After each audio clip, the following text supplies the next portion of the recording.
So we are coming to the very last talk by Jozef Skokan from LSE, and he will be telling us something about dense graphs and without small odd cycles. So thank you very much for staying this late or getting up this early, depending where you are. Right, so this is a joint work with a bunch of people. All of them at some point were at LSE. Some of them move on ever since. And well, I wasn't brave enough as Imre to do the board talk, as he wonderfully did. So there are slides. And I will start again slowly, but well, hopefully at some point you find something interesting in this slide. All right. So the introduction is very simple. We need to know what's the proper coloring and chromatic number, and we do know. So the chromatic number chi of G is the smallest number of colors needed to properly color G. So in the example over here, we have a triangle. All edges are adjacent. So three vertices over here are adjacent. They need to get the different colors, and we see that we can finish this off to the proper coloring of the whole graph. All right, so where do we start? Well, we start with the question that given some graph H, whether we can bound the chromatic number of G if G avoids this graph, fixed graph H. All right, so first some maybe silly but simple examples. So if H is a star with one center and k vertices, then, of course, if I want to color a vertex V, which has at most k-1 neighbors, it needs to get the color different of the colors of the neighbors. Okay, so if we have one available, which is different one, then we can extend the coloring, and this will tell us that the chromatic number is bounded by k. Okay, so just a greedy coloring. Now, if we take H actually to be a family of all possible odd cycles, and we prohibit this H, then what we can do is, well, we take the vertex, okay, we color it, we look at the neighbors, the neighborhood must be independent set, or we have a triangle, okay, so we can get a different color. And then we can extend this argument further, right? So if we look at the neighborhood of the neighborhood, it must be an independent set, or we get an odd cycle. And we extend it by the color of V. And so we can see we can alternate the color, because if there was an edge between two vertices of the same color, it would close an odd cycle, okay? So of course, I gave you nothing else than the proof that the graph which avoids every odd cycle is bipartite, and it has chromatic number bounded by 2. All right, so let's try to look at something more exciting. So let's suppose we prohibit a clique on k vertices. And just for simplicity, let's look at what happens when we just prohibit a triangle. Well, in this case, it turns out that I cannot bound the chromatic number. This was first observed by Tat in 1940s. And since we got a number of explicit construction of such a graph, so for example, Michalski in 1955 and Berling 10 years later, all of these gave a construction of triangle-free graph or arbitrarily high chromatic numbers. So in this case, when we avoid clique, we cannot just outright to provide a bound on chromatic number. And finally, what if we just prohibit odd cycles up to certain fixed length? Okay, so in other words, we say that the graph should have a large odd girth. So in this case, it turns out that the answer is also no. This was observed by Erteg in 1959. Okay, that was famously one of the early applications of the probabilistic method. And since then, for example, Knesser and Loas in 66 and 68 provide an explicit construction of graphs with arbitrarily high chromatic numbers and girths.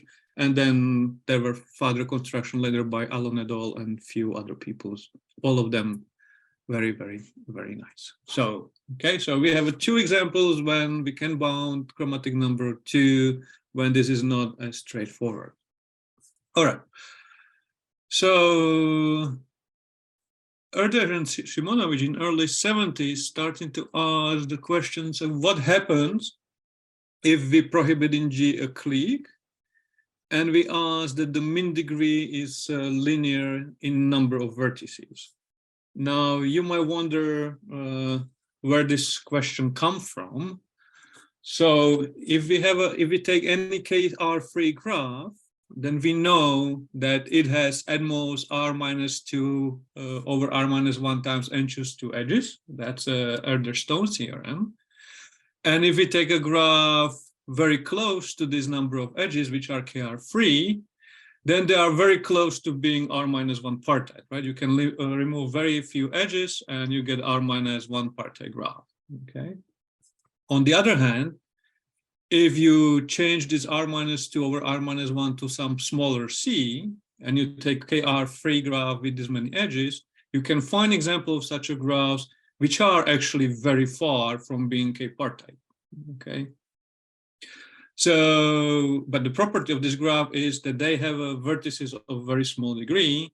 So if you want to sort of bound the chromatic number, then this is a natural condition to impose on this graph, okay?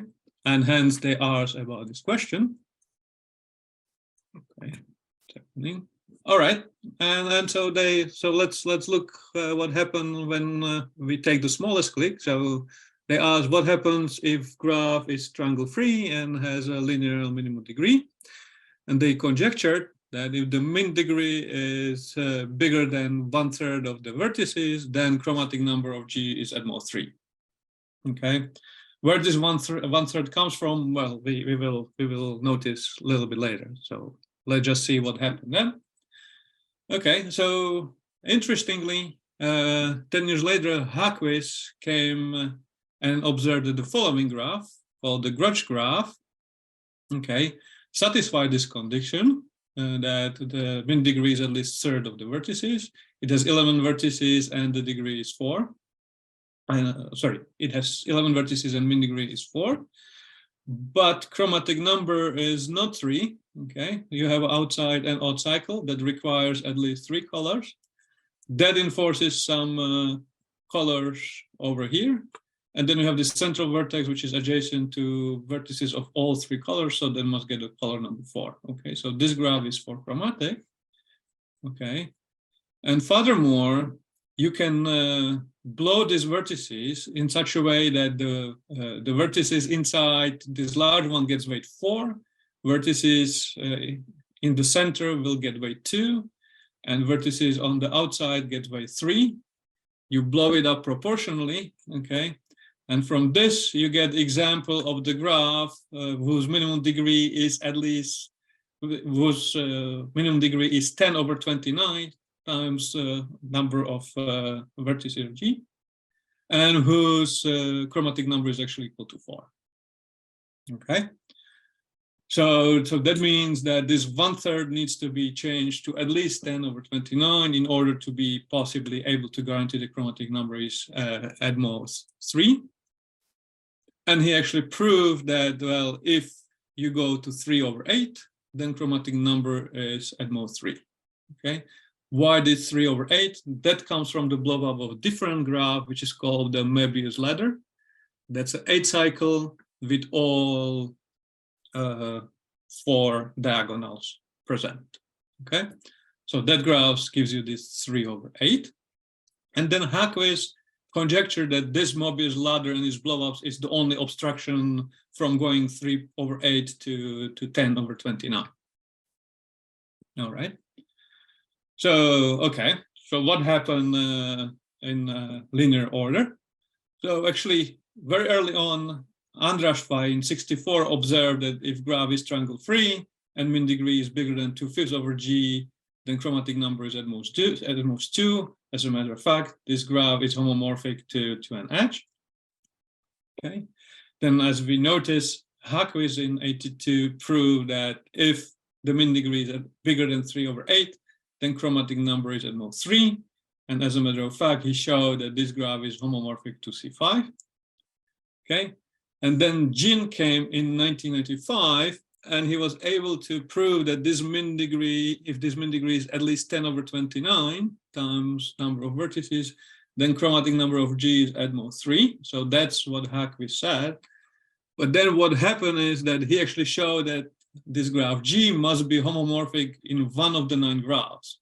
Okay, they are called András-Fay graphs, and the first one, it includes K2, C5, and then it includes the Möbius ladder, and there are 6 more to which the graph can be isomorphic.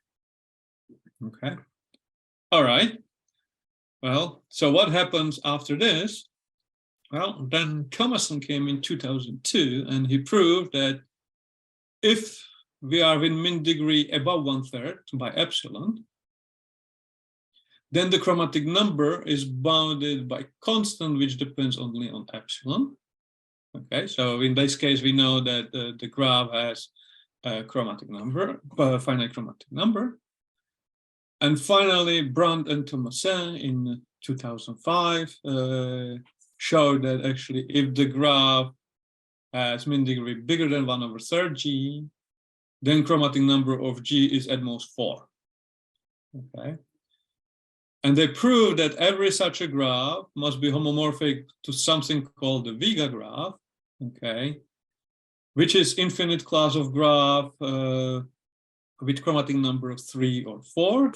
They include all these András-Fay graphs, and the chromatic number 4 comes from modification of this graph by cleverly adding 8 vertices so that you don't drop much the min degree, but you increase chromatic number by 1 to 4.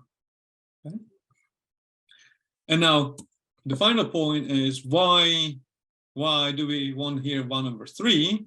It was because Heinel very early on observed that there exists triangle-free graph G with arbitrarily large chromatic number and arbitrarily close, with minimal degree, arbitrarily close to 1/3 from the lower end. Okay, so this 1/3 is a natural barrier between finite chromatic number and infinite chromatic number in triangle-free graph. Okay. All right, so here is the summary. So if we have a triangle-free graph on n vertices and min degree goes to one of these 4 categories, then we know exactly what happens with chromatic number. So this is called a chromatic profile of triangle-free graph. So we know which min degree guarantees finite chromatic numbers and when it jumps to infinity. This was then further extended to KR-free graphs, and the pioneering work is András-Fay, Erdős and George in 1974, and then Goddard and Lyle and Nikiforov finish this off. In general, it turns out to be a difficult problem if you want to replace Klieg by some other graph, and it's worth mentioning that Freddie Illingworth in 2021 extended this result to locally correlable graphs. So his thesis is wonderful. You can find it online, and it's a very nice result and very nice reading at any time of the day or the night. All right. So, okay. So we know that to find the full chromatic profile of H-free graph is a difficult problem. Okay. But we can ask, okay, can we at least locate this location where I jump from finite chromatic number to infinite chromatic number? Okay, can I identify this point where I suddenly I cannot guarantee finite chromatic number? This is called a chromatic threshold. And the formal definition is that the chromatic threshold of graph H is infimum of over all alpha such that if G is H-free and min degree is at least alpha times number of vertices, then the chromatic number is bounded by constant depending only on alpha and H. Okay, and so over here we see that this infimum for triangle-free graph is really 1/3, right? So until 1/3 we can guarantee finite chromatic number. After that, we cannot. Okay. All right. So this was really observed already by Thomason in 2002. Okay. He proved that the chromatic threshold of K3 is equal to 1/3. He also noticed that if you go to longer cycles than C3 or K3, then the chromatic threshold will be equal to 0. So this infimum will be 0. Then again, Goddard and Light and Nikiforov will prove the chromatic threshold for Kr is 2r minus 5 over 2r minus 3. And then 2013, Allen, Bocher, Griffiths, Kohakava, and Morris determined this chromatic threshold for all finite H and all finite families of H, right? So we know exactly how to find this particular chromatic threshold. All right, but here is the problem that Thomason raised in 2002. He asked that for which constant alpha you can find a finite family of triangle-free graphs such that every triangle-free graph on n vertices with minimum degree greater than alpha n is homomorphic to some graph of this family. Okay. And then, okay, so you can trace this question all the way back to András, right? Because he was the one who to observe that if you take alpha to be 2/5, then G must be homomorphic to one edge. Okay. And as far as we go for Thomason, right? So at the time when we posed this question, he was only able to show that chromatic number is bounded, but he couldn't find a way how to answer the question that he then posed over here, how to find this finite family of triangle-free graph such that this green statement is actually satisfied. Okay, and this later led Oberkamp and Schacht to formulate concept of homomorphic threshold.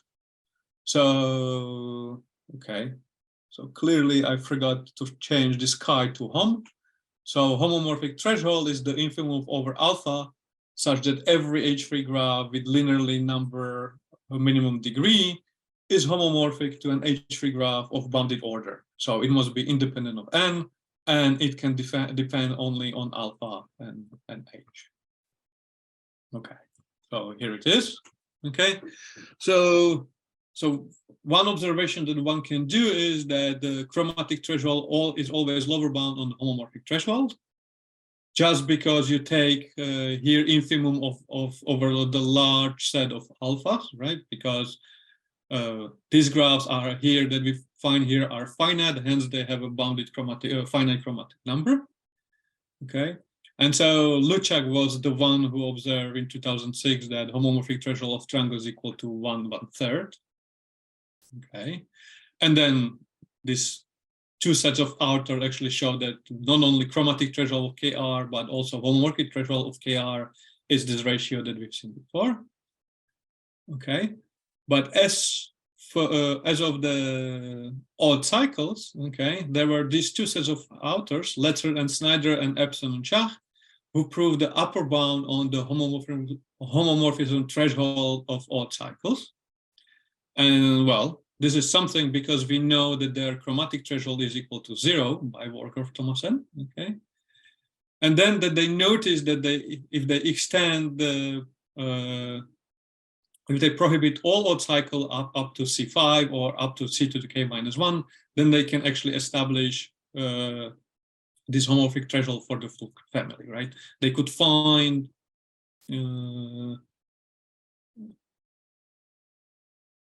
yeah, they could find also the lower bound on this homomorphism threshold, not just the upper bound. What was interesting, okay, they made the following conjecture. They made a conjecture that if graph is C3, C5, C to K minus 1, 3, so if the odd girls is at least 2K plus 1, and minimum degree is at least 1/2K minus 1 times size of G, then chromatic number of G is at most 3. Okay, so Snyder and Letzter were able to prove this for K is equal to 2. Okay, but generally when they were showing this family to which such graphs are homomorphic, they couldn't provide an upper bound of their chromatic number, so they couldn't conclude the chromatic number of such a graph is bounded by 3. Okay, and that's where we came in. Okay, and so we were able to show that if you take K large enough, and large enough means roughly at least 2000 or some reasonable constant, then this chromatic number actually is at most 3. Okay, and so here we come to a point where I would like to maybe tell you a little bit about the proof of the result. Okay. So before I go in, any questions? And everything is okay? Everything clear?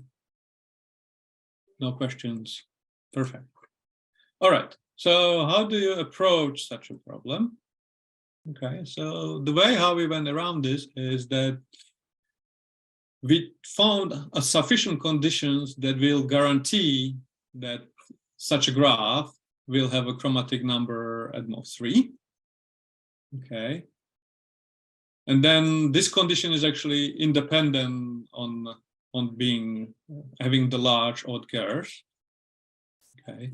Then what we do, we try to, we try to apply this condition in auxiliary graph, and this is an approach which is inspired by work of Thomason.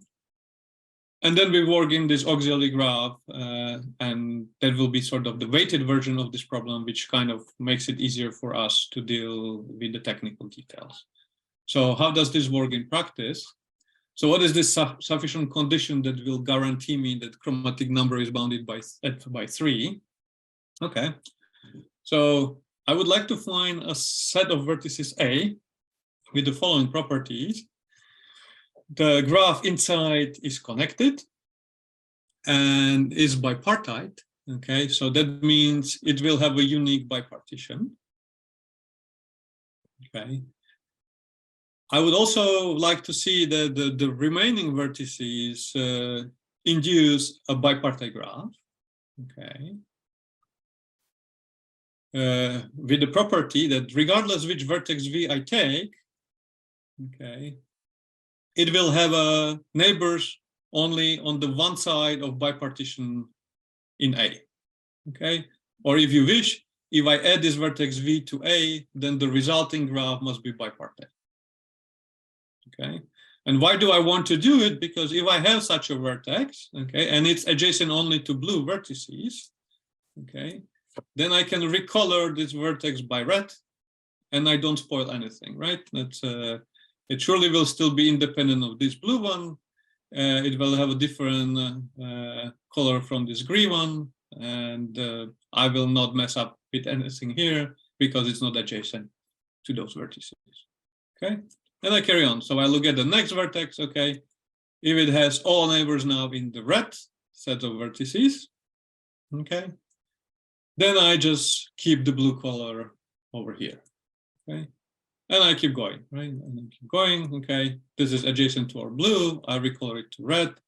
And you can see that I can carry on all the way, okay. Now I have something colored to green, and that's perfect because I keep this color. So ultimately, I recolor all these blue vertices, light blue vertices on the right, either to keep their blue color, or I recolor them to red. So ultimately, I will have just 3 colors on the whole graph and on top, okay.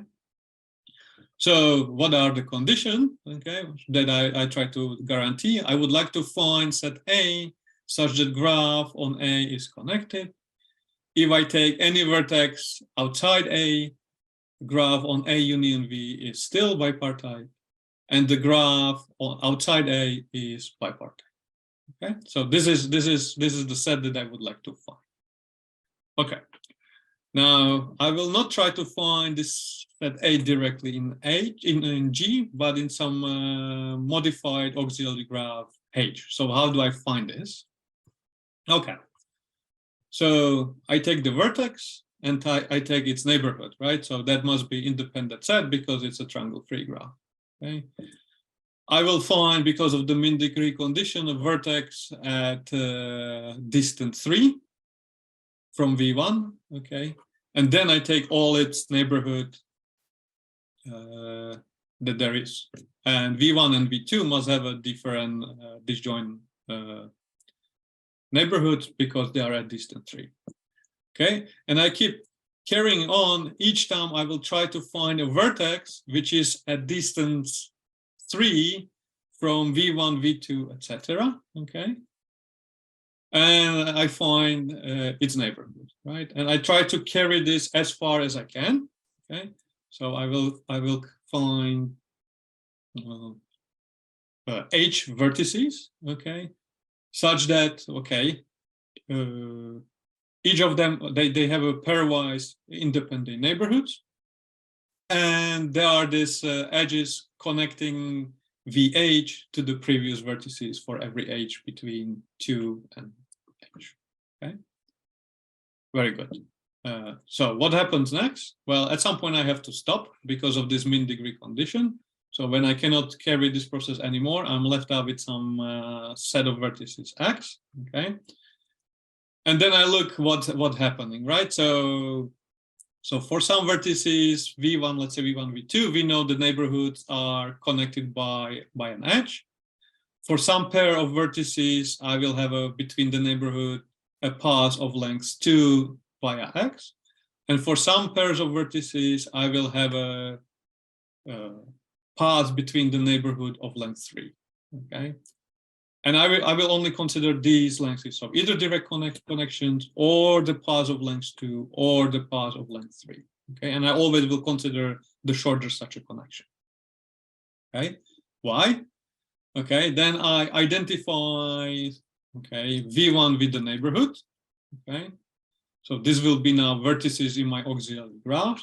Okay, and I see that between so I have some edges between this direct one, sometimes I have this connection, and sometimes I have the path of length 3.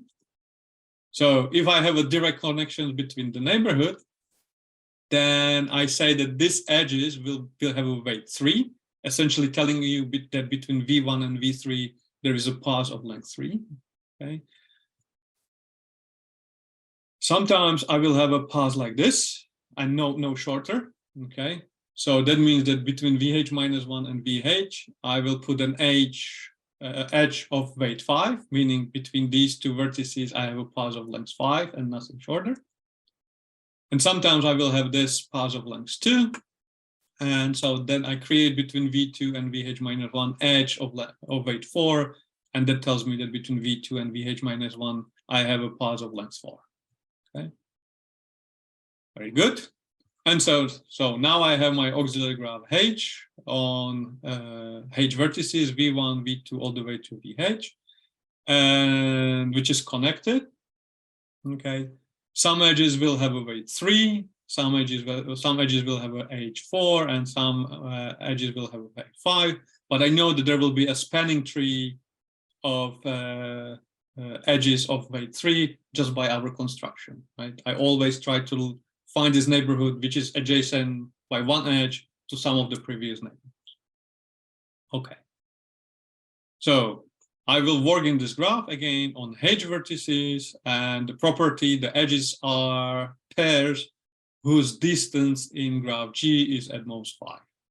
Okay, and now I would like to work in this auxiliary graph. So because of this mean degree condition, we know that the number of vertices at most 2k minus 2. Odd weighted gers in H. So if you have a cycle, you don't sum up the number of edges, but you sum up with lengths. So odd gers in this graph must be at least 2k minus 1, because every odd cycle here in H corresponds to odd cycle, unweighted cycle in G. And this weight responds to the length of this cycle in G. So, and I know that length of odd cycle must be at least 2k plus 1. Clearly, this should have been plus. And as we said earlier, there is a spanning tree of using only edges of weight 3. Okay, so these are the properties on this auxiliary graph. And I would like to find this good partition of the vertex at H. So again, okay, so here is the setup. Okay, I have this H. I will just, for convenience, assume I will only have weights equal to 3. It's a big assumption, but it's just saving us some nasty details. Okay, And I want to find in this graph H a set A, which is connected. If we add to it a vertex, then in H, this is a weighted bipartite graph. And if I look outside, this is also weighted bipartite. Okay. Okay, so again, this is a strong assumption, but okay, everything else is just doing some extra legwork. Okay, so what do we do? So let's first see how I want to find a connected set. Okay, so typically what I want to do, I will fix a vertex and I will find the neighborhood of weight at most k minus 5 from T, right? So I will just go from T to the neighbor, to the neighbor, to the neighbor. I will count the weight of this path and I don't want to go over k minus 5, okay? And so such a set surely will be connected by construction, okay? But I really need to see whether such a graph, if I add some vertex v here, is weighted bipartite, okay? All right, so let's assume that such a graph is not bipartite, okay? So I have vertex v here, okay? And, oops, sorry. And together with this u and this path going through the center, I have a path. Okay, this is, I assume that such a cycle will go through the center of the T, right, for now. Can this happen?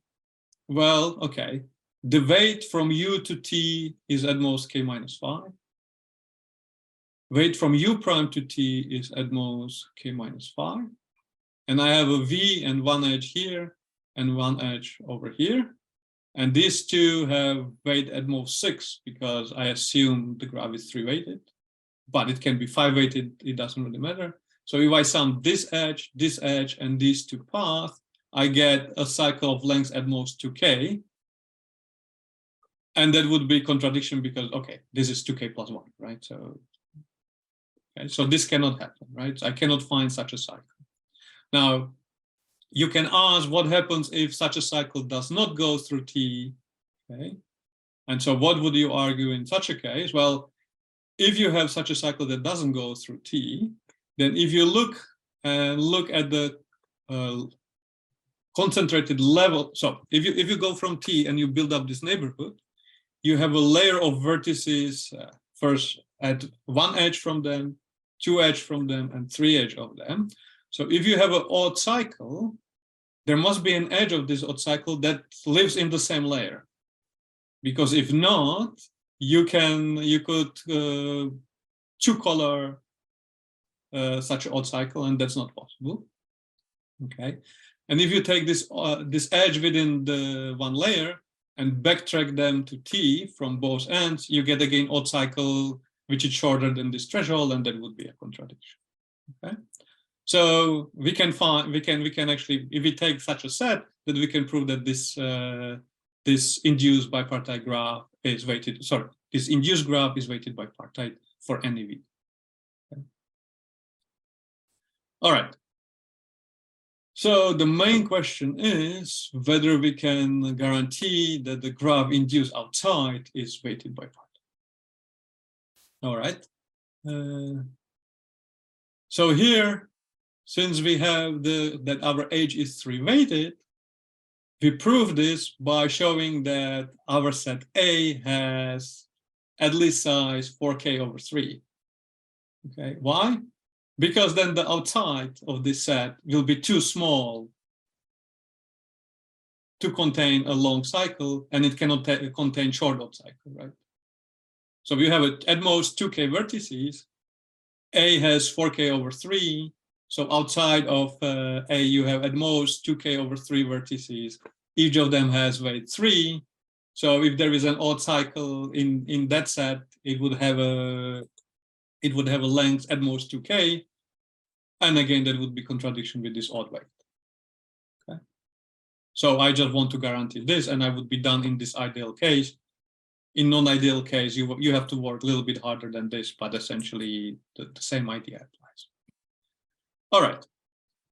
So there are two cases to distinguish. First, if we know that there are two odd cycles in my H, that they do not intersect, okay, then I can find this set A by taking the shortest path between these two odd cycles. Okay, I take the middle vertex Z, and then from this vertex Z, okay, I take this ball of weight at most k over 5, and plus some well-defined passes C and D, such that they are symmetric around this point T and then around this point U. And then when you do the calculation, then you get that this set actually will satisfy that its size must be at least 4k over 3. Essentially, you try to see where the neighbors of this vertex are, and well, you must be sort of very careful not to get any shorter cycle or not close any odd cycle. It's a technical work, but one can actually do this, right? So you either build up your set A by taking the ball of certain weight, or you take maybe 2 balls or 2 odd cycles which are connecting by the path, and then you properly center a ball in the middle and add some paths from the cycle. And then everything else is just a technicality. All right.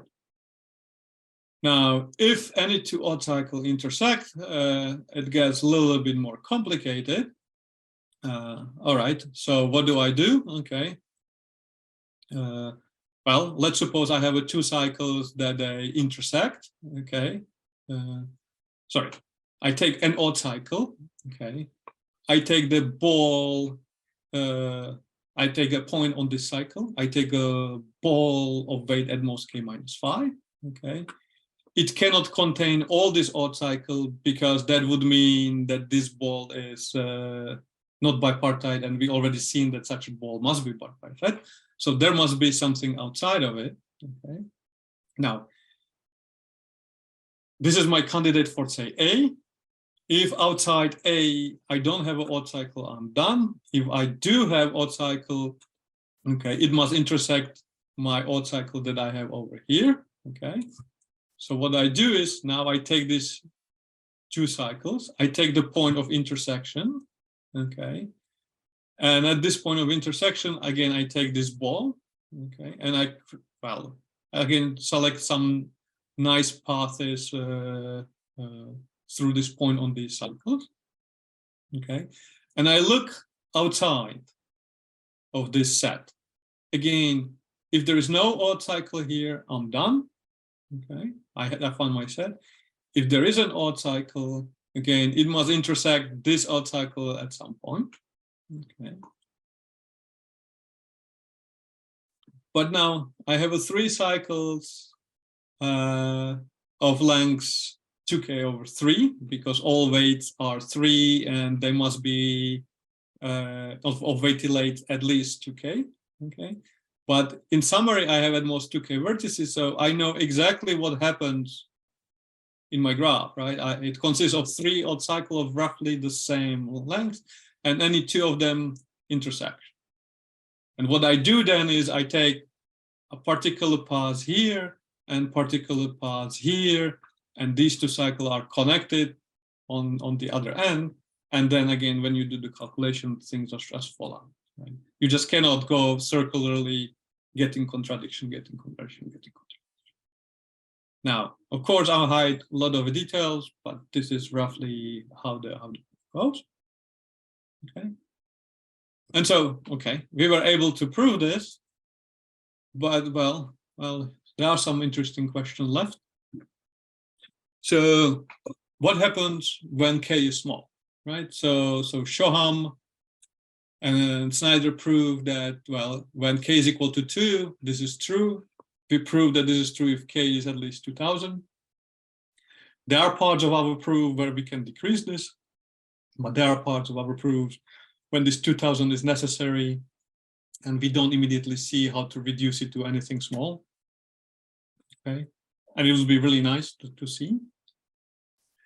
Now, There is interesting question about what happens with the lower bound. So we proved that if I have this and mean degree like this, then the chromatic number is at most 3.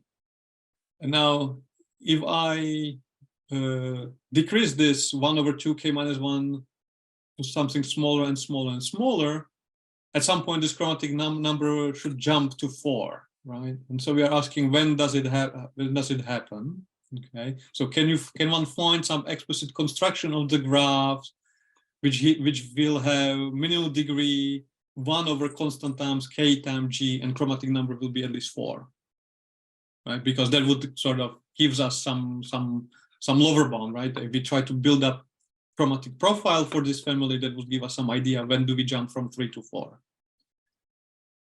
And we can do some simple blow up of some generalized Michelski's graph, and they would have a lower bound of order g over k squared.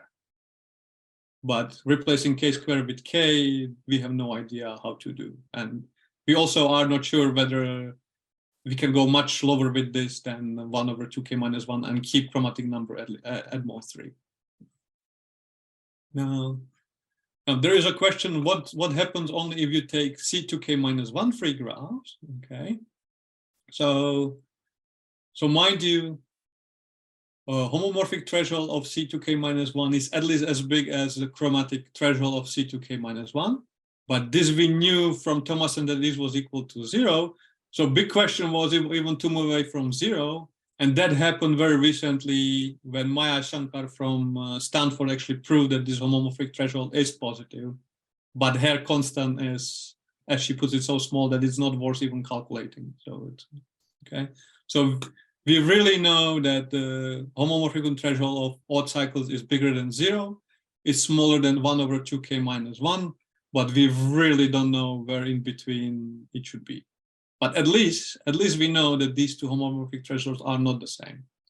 Because the examples that we have so far were examples of the graphs where the homomorphic and chromatic threshold were the same. Okay. And with this, thank you very much for your attention. I'm ready for your questions. Okay, let's first thank Jozef for a very nice talk.